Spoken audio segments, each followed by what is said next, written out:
So what kind of leadership are you getting from an Anthony Johnson out there?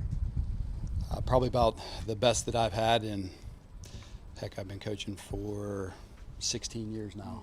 Just the way that he's matured and, understanding how to become a great leader. Something's really he's developed over the course of the last almost 2 years now. And it's great to have a veteran guy there that doesn't need me to tell him to get the guys together and watch film, or he's almost a lot of those guys, they're like second coaches. We've been doing stuff now for about 3 years, so they can coach each other. I feel like sometimes I don't even need to be out there, which is a good thing, but he's been outstanding, and I think he's going to continue to develop into a great leader, and is obviously going to help him down the road. It seems like he struck that perfect balance you need at corner between swagger and humility.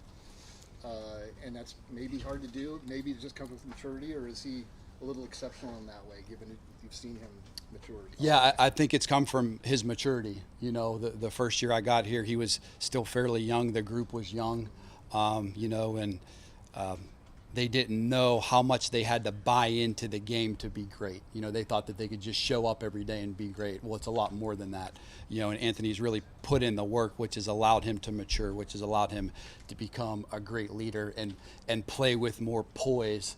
And I think he even said in one of his interviews, the game has slowed down for him. And anytime you have the experience and the game slows down for you, that's your opportunity to go from good to great, and he's excelled with that. What's the competition like within the position group for time and snaps going forward? Outstanding. I honestly feel there's probably 6 or 7 guys that could go out there right now and get us through a football game. That's the tough part of maximizing the reps in practice, because we don't get a ton of them.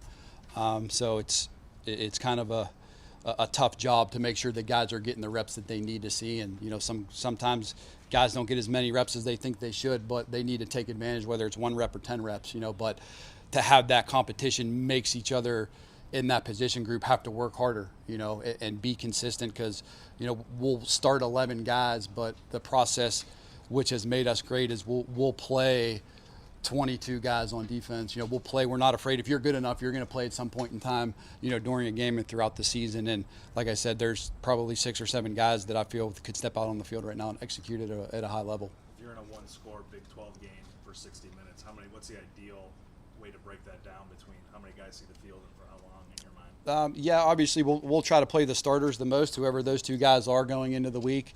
And anytime you can take 5, 10, 15 plays off of them, and it's a feel of the game too, a closer game. And obviously those guys give me good feedback on, hey coach, I could use a couple plays off, especially if they're running down and maybe covering a punt, or a transition where they're covering a kickoff and they have to go right back out on defense, is giving those guys a break. But, feel of the game, the best guys will start, and the next guys who practice well throughout the week will obviously get some playing time. TJ Tampa switched positions last year after he got here. What has it been like for him to have now a full off season at that corner position, and what have you seen out of him? Yeah, he's grown tremendously over the course of the last 12 months, coming in and kind of learning a position that he never really played. He's athletic and a talented football player. He picked it up pretty well. And like I've said, last camp, he had a really good camp. I felt like he was playing early. Midway through the season, he kind of hit the freshman wall, got through that and started practicing and found some snaps towards the end of the season as well. And then his development, especially have guys like Ant and Datrone help him throughout the course of the offseason to push him to become better, and not only understanding the game and the defense schematically, but working on his craft, and he's a talented kid with great length, and he's gotten better really each and every day of this fall camp so far. Really pleased with where he's at. Any certain areas you kind of pushed him on from what you saw last year? Yeah, really kind of his footwork and the technical piece of playing the position. Obviously everybody knows if you get beat deep, it's obviously usually a technical issue, and everybody sees it, so it's mastering his craft, being fundamentally sound, most importantly, aligning for success and getting his eyes where they need to be. And if you can do that, which he's done a great job of, it's easy to be a good football player. With Mike Rose getting so many interceptions last year, was that a product of you guys being good in the back end and teams weren't testing the back end, so they thought they had to try someplace. Could be. Yeah, I think it's just as long as we get interceptions. I don't think the guys are selfish. We're excited for any type of turnovers. Just so happened that, how many did Mike have last year? 4 or 5. And great. Yeah, would we like the corners would like to get some interceptions and the safeties? Absolutely. But I'll take that as a compliment. Yeah, Mike had a ton of picks because we were really good in the back end. So, yep, absolutely, for sure. Perfect. Yep, try to pick on somebody else. So.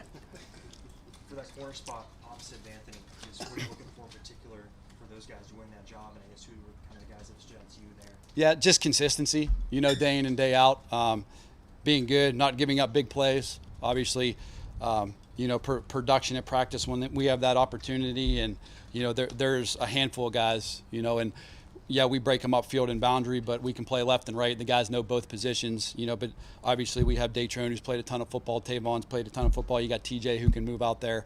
DJ Miller's been playing some field corner for us. Michael Antoine can play field or boundary. Miles Purchase can play field or boundary. So there's really good competition, and we have a lot of veteran guys back that, can nail down that spot and feel comfortable with really putting any of those guys in the game. For Miles in particular, then, what's kind of his adaptation process been like for the first few months? Pretty good. Obviously still learning a little bit, but just a natural football player. He's got good instincts. Always in a really good technical position, plays with his knees bent, still got to coach him up and getting his eyes where they need to be. But, he's a physical kid too. He's not afraid to come up and hit you. And he's done a very good job over the course of the last 2 weeks here, and he's only going to get better. You mentioned how much Datrone and Tavon have played. Does that put them ahead of the other guys for that spot, right now, just by virtue of experience? Yeah, I would say so. And they've both been practicing really good too. So it's hard to dethrone those guys when they've been practicing pretty consistent. And obviously, just this is kind of the first off season that Datrone's been healthy. And I can see vast improvement of just his body composition and the way that he runs and just his confidence in general. Of having that off season healthy and getting 6 months of lifting in which he's never had since he's been here, which is crazy. You mentioned how good the competition has been. How important is that, especially for a team that's coming off success and has had guys that have had success that not just have a job? Yeah, I mean, it pushes everybody to be better every day and to get better every day, and the depth chart fluctuates every day based on how well you practice, and guys, then they see themselves drop a little bit, they're going to work harder, so it's keeping them off balance a little bit and not solidifying anything, and I think it's worked out pretty well so far these 2 weeks. The guys are they're competing their butts off and trying to get better every day. Since you've got here, what areas have your corners improved the most, do you think? I would say that just the knowledge of understanding the game, the schematics of the defense.